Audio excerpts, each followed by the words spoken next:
LEGO Pirates of the Caribbean walkthrough for SpacedTopGames.com, and before I start the Port Royale level, which is right after you make a new file, I will be making a new file.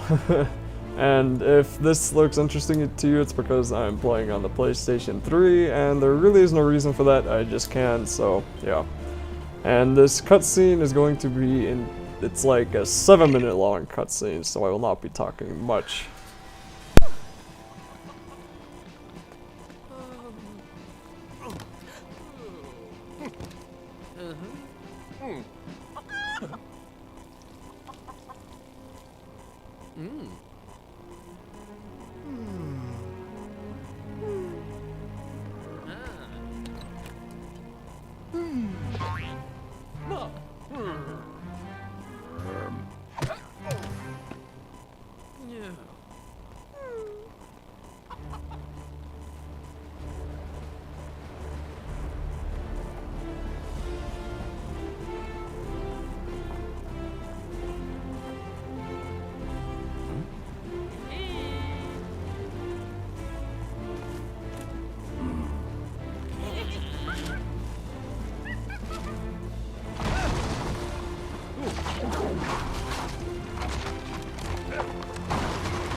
And obviously, if you have played the demo, you will recognize this level right away, or I guess it was the trial, but anyway, you need to get the carrot for the donkey, or the horse. Okay, donkey. I know the difference between my four-legged friends, and of course use the, what's his name, to fix this contraption of, I don't even know why I use that word, but fix the pulley system over to the right, and then turn that so the donkey can pull on this thing.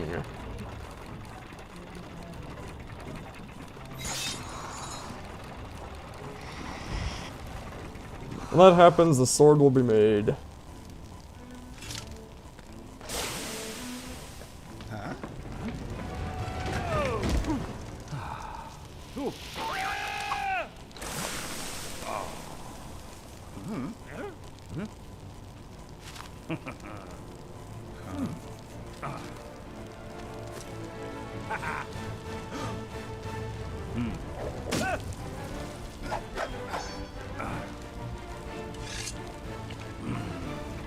And now that you have to fight Captain Jack Sparrow, you just gotta hit him 5 times, and the first time that you take out one of his hearts, he will jump up here onto the platforms or the beams above you.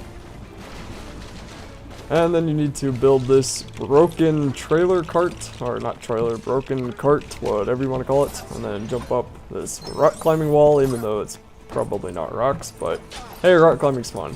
So then hit Captain Jack Sparrow even more, and go through, yeah, just do that a bunch of times.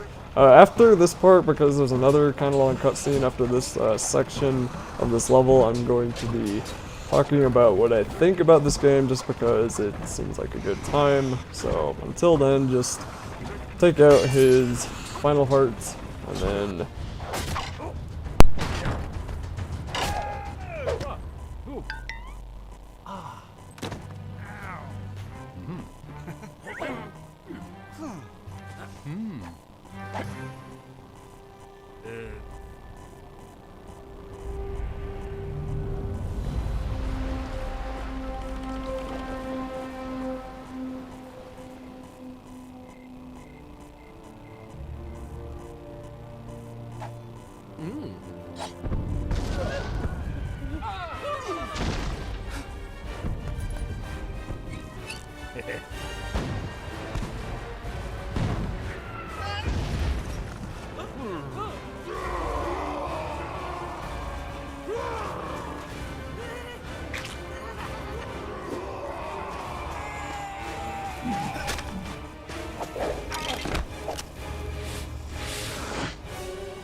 so to start off what I think about this, first of all, the cutscenes aren't as ridiculously long in every single level as they are in this one. I don't know why they made them that long. Maybe it was only for the trial, I'm not sure. Another thing I noticed is that so far this was one of the better levels, and I'm guessing that's because it was in the trial version, because for some reason they seem to do that. They make the level really good for the trial. And I guess it's really good marketing, but kind of lazy. And I had heard a lot about getting a ton of glitches, and we only ran into a couple of them while we were recording. Before that, we didn't run into any.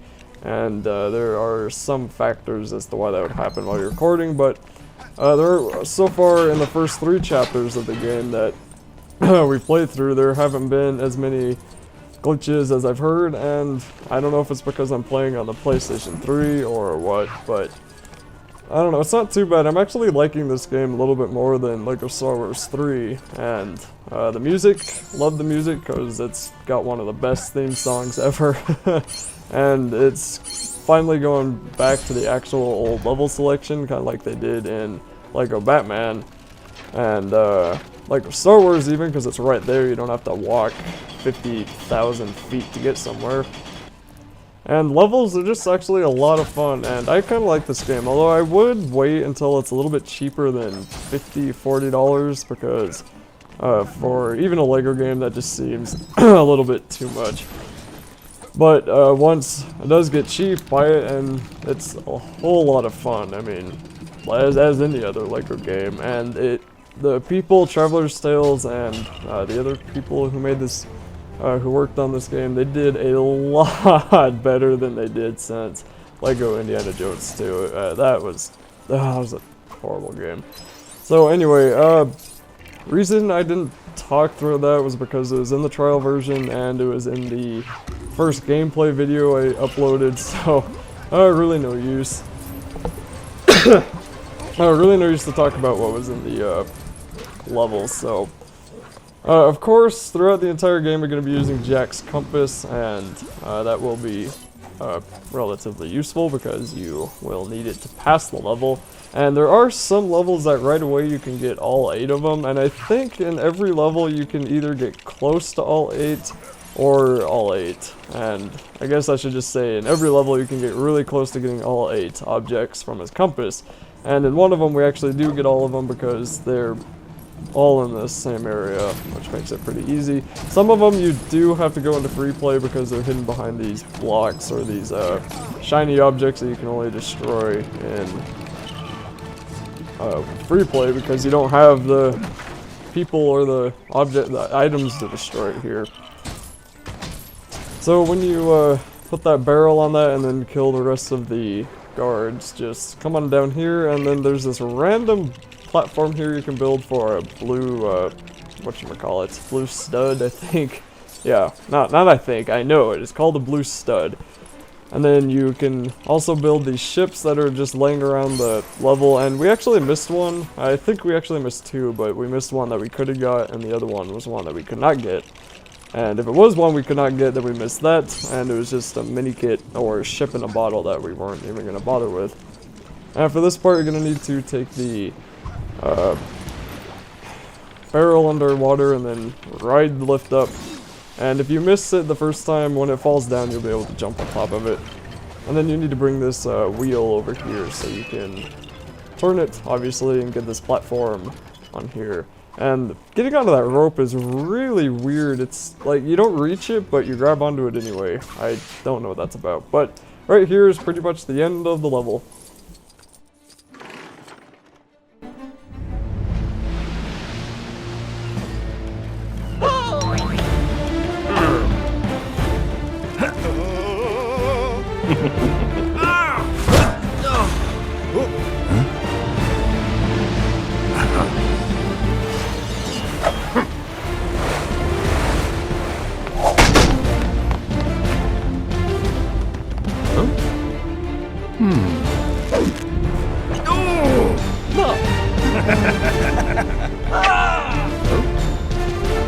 Oh.